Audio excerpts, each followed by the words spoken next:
Estimado público asistente. Híjole, no me lo tomes a mal, pero hoy no se me antoja particularmente tanto protocolo, tanta formalidad, tanta galantería y tanto previo. ¿Y si mejor nos echamos un rapidín?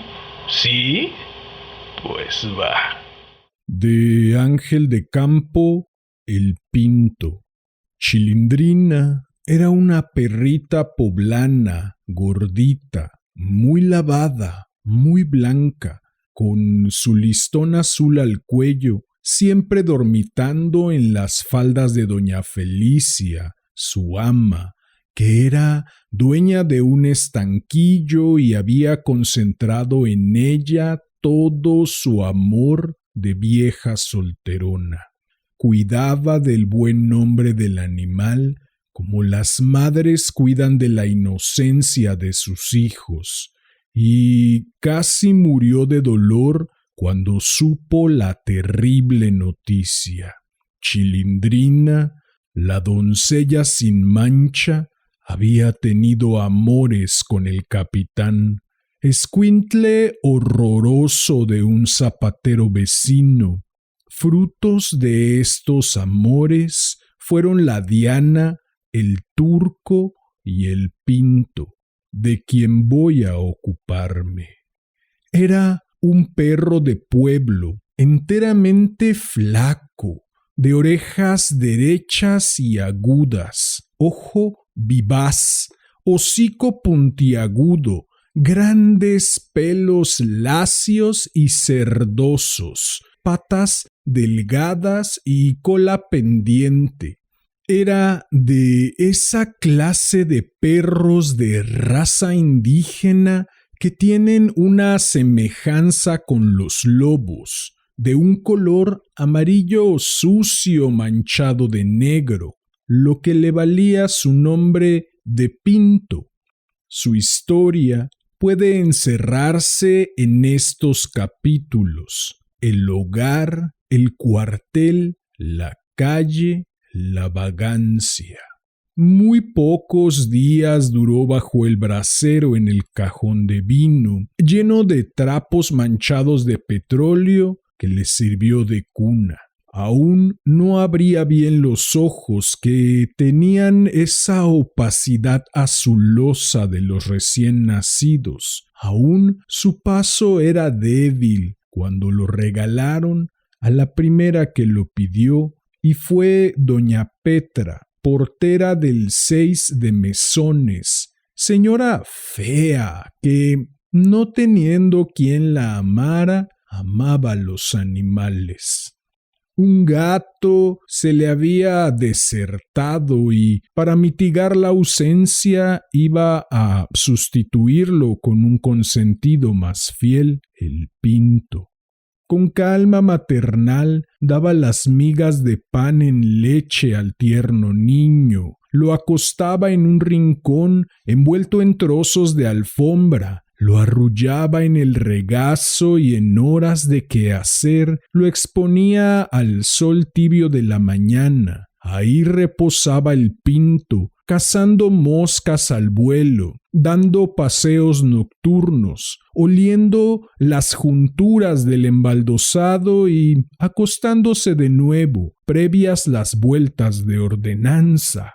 Creció y comía entonces las sobras que daba a su ama una familia de la vivienda principal. Su vida era sedentaria, se reducía a vegetar y no salía del zaguán de la casa, porque sentía un temor invencible por los transeúntes, los coches y los perros más grandes que él.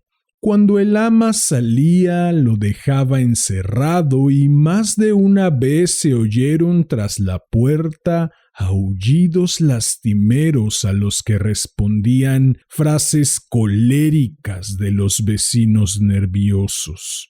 Vivían arriba 2 niños que al irse del colegio le arrojaban un pedazo de pan y al volver le hacían un cariño, diciéndole con voz muy dulce: Pintito, toma. Y tronándole los dedos lo llamaban en dirección de la escalera. Él los hubiera seguido, pero le inspiraba serios temores aquella ascensión peligrosa y sobre todo la opinión de su ama. Un día se decidió a subir. Los Angulo lo colmaron de cariños, lo hicieron corretear por el corredor, enseñándole y escondiéndole un pañuelo que desgarraba a mordiscos y que los hacía exclamar con infinito placer: «¡Sabe jugar al toro!». Ya eran amigos. Ya el pobre Pinto seguía a la criada hasta el colegio y con disimulo señalaba su huella en todas las esquinas para reconocer el camino. Aparecían los Angulito y corría con esa vivacidad infantil propia de una gran emoción. Todo lo sufría el buen amigo. Que lo ensillaran, lo vistieran de muñeco, lo hicieran tirar de un carrito de palo lleno de ladrillos, lo forzaran a saltar por el mango de una escoba o hacer de toro y hasta de verdugo, cuando alguna rata infeliz salía de un agujero por sus negras desdichas. Sin embargo, qué de temores en aquellas visitas, qué odio debía tenerle aquella señora descolorida que lo veía con ojos tan malos y lo hacía despejar el corredor. Una ocasión los niños no lo llamaron como otras veces y él subió. La criada lo esperaba tras la puerta y lo llamaba «cosa rara», con voz dulce. Acudió y entonces lo suspendió por el aire tomándolo por el pescuezo, lo llevó a un rincón del corredor, le restregó el hocico contra un ladrillo sucio y le pegó de escobazos. En vano aulló, en vano decía con los ojos: «Yo no he sido». La fuerte mocetona le pegó duro y los niños lo veían con inmensa compasión tras los vidrios. Pobre Pinto, su ama lo abandonó. Días enteros se pasó en las calles oliendo todos los rincones y en busca de ella. Aulló a la puerta de la antigua portería hasta que una vecina se compadeció de él. Era una mujer de cascos ligeros que tenía amores con un albañil. Hacían 3 viajes diarios hasta la Alameda para que comiera en una banca el señor aquel lleno de cal. Gravemente sentado, esperaba que le echaran su piltrafa de carne. Como perro bien educado, ni parpadeaba. Después, el amor de su nueva ama pasó a un soldado y supo lo que era la vida de cuartel. Comió el vil rancho, tuvo amistad con gentes malignas, pero sucedió lo que tenía que suceder. El regimiento salió y de nuevo lo abandonaron. ¿Qué comer? Si se detenía en la puerta de una fonda, le aventaban unas tenazas. Si iba a una carnicería, lo pateaban. Si encontraba un hueso, se lo arrancaba otro can famélico más fuerte que él. En aquellos días se apiadó de él un viejo de barba blanca y sucia, pantalones rotos y zapatos llenos de agujeros. Era un mendigo que se fingía el ciego. Todo el día se pasaba a la puerta de las iglesias donde había función o jubileo. El amo apoyado en el grasiento bastón en forma de báculo, y él amarrado del cuello con un mecate lleno de punzantes hilos. Comió las tortillas heladas y los mendrugos de pan frío de la miseria. Sufrió los palos de más de un sacristán y tenía también en aquella época un aire de mendicidad, la cabeza agachada, los ojos tristes, el rabo entre las piernas y hecho un esqueleto. Estaba predestinado para el martirio. Su amo, el falso ciego, robó una vez y lo condujeron a la inspección. Terrible noche al aire libre. La pasó en la puerta de la comisaría y nunca olvidó la escena del día siguiente. El rostro demacrado del amo que, acompañado por muchos pillos, con un jarrito colgando a la espalda entre dos hileras de gendarmes, fue conducido hasta Belén. Quiso entrar, pero no tuvo ni una mirada de despedida de su amo y sí un culetazo de un centinela. ¿Qué hacer? Caminar al acaso. Anduvo calles y más calles, fatigado, sudoroso, sediento, y lo recibían en los barrios con ladridos de amenaza. El hambre lo postraba. Ni una fonda, ni una carnicería, nada. El aislamiento, el verano de calores quemantes, la repulsión en todas partes. Buscaba la sombra en el hueco de un zaguán y crueles porteros lo espantaban. Seguía a alguien y aquel alguien, al entrar a su casa, dando una patada en el suelo, le cerraba las puertas en los hocicos.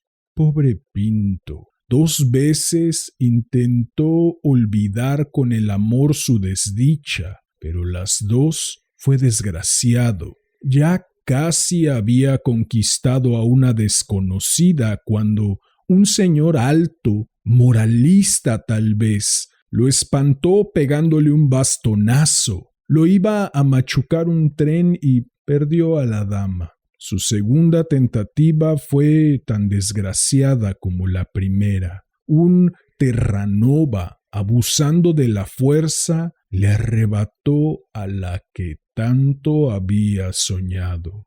Pobre Pinto. Llegaron aquellas noches interminables de vagancia, aquel husmear continuo en todos los rincones, a la puerta de las accesorias, esperando que arrojaran al caño el agua sucia de la cena para pescar un hueso y huir con él donde nadie se lo disputara, rebuscar en los montones de basura, seguir a los ebrios para... ¡Qué fúnebres rondas hacía con otros compañeros de desgracia! Se olfateaban los unos a los otros para saludarse, se mordían, ladraban y un vecino les arrojaba agua desde un balcón. Dormían hechos rosca en el umbral de una puerta. Eran noches de pesadillas terribles. Pinto soñaba estar en una azotea con la cazuela de sobras repleta. Subía la diana, le hablaba de amores, junto al tinaco le decía «Eres mi vida» y ¡paf! Un señor que entraba a deshoras a su casa lo despertaba con un puntapié. Aquello no era vida. Los carretones de basura no traían ni un solo hueso que roer y cuando lo había, la fuerza bruta se lo arrancaba de los dientes. Evocaba aquel pasado siempre adverso. ¿Para qué había nacido, sin creencias, sin paraíso, sin palabras siquiera para pedir un mendrugo, y cazaba las moscas al vuelo o saciaba su sed en los charcos. Una mañana lo llamó un señor y le arrojó un pedazo de carne. ¡Al fin! Sí, sí. Había indudablemente un espíritu protector de los hambrientos. Sintió una embriaguez de placer al aspirar el aroma tibio de aquella pulpa y era fresca, y la comió con glotonería. Un fuego devorador circulaba por sus venas. Parecía que desgarraban sus entrañas. Sus miembros se estremecían en dolorosas convulsiones. Tambaleaba como un ebrio y por fin se desplomó. Lo habían envenenado. ¡Qué cuadro! Yacía en el lodazal. Todo fue crueldad en aquellos momentos. Un carro al pasar le trituró una pata. Había un círculo de curiosas, criadas que volvían de la compra, mandaderos con la canasta en la mano y que se entretenían en picarlo para provocarle largos estremecimientos convulsivos, la cabeza caída, los ojos inyectados fuera de las órbitas, los blancos colmillos descubiertos, la lengua de fuera, el hocico abierto y babeante, la respiración de un sofocado y las patas agitándose en nervioso desorden, y aún en su agonía lo azuzaban y se reían de sus contracciones de epiléptico. Ni una queja, ni un ladrido. Los niños angulo pasaron y se detuvieron. Sus ojos infantiles lo vieron con gran tristeza y los oyó murmurar: «Pobrecito, y se parece al Pinto». Era el Pinto. Qué flaco estaría para ser irreconocible. Después de un último sacudimiento, quedó inmóvil. El carro de la limpia fue su ataúd y el muladar su cementerio. Ahí, sobre montones de ceniza, cascarones de huevo, zapatos rotos, harapos y momias de gato, fue arrojado junto a un casco de botella. Quizá lo hubieran devorado los mismos que lo acompañaron hasta su última morada, si no hubiera habido otro entierro, el de un caballo que llegó en un carretón con una bandera blanca y escoltado por canes hambrientos que hicieron de sus despojos una atroz carnicería. Lamiéndose los bigotes, dijo uno de los comensales: «He aquí el Pinto, ciudadano honrado de origen noble, fiel, trabajador, digno de un cojín de viuda o de una azotea de ranchería, convertido en cadáver y envenenado, pero esta es la vida». Y se alejó al trote por el potrero, donde ya las sombras se extendían. El crepúsculo daba un fulgor sangriento a aquel cuadro y perfilaba en el horizonte las siluetas macabras de esas limosneras que remueven las basuras para encontrar hilachas. La sombra tendió sus alas de búho en aquel cementerio de cosas viejas y animales muertos. Cementerio sin epitafios. ¿Cuántos en la plebe son como el pinto. ¿Cuántos desdichados hay que con forma humana no son sino perros que hablan y que visten pantalones? ¿Qué tal? Nada mal, ¿no? ¿Qué dices? ¿Te espero el próximo jueves para otro rapidín?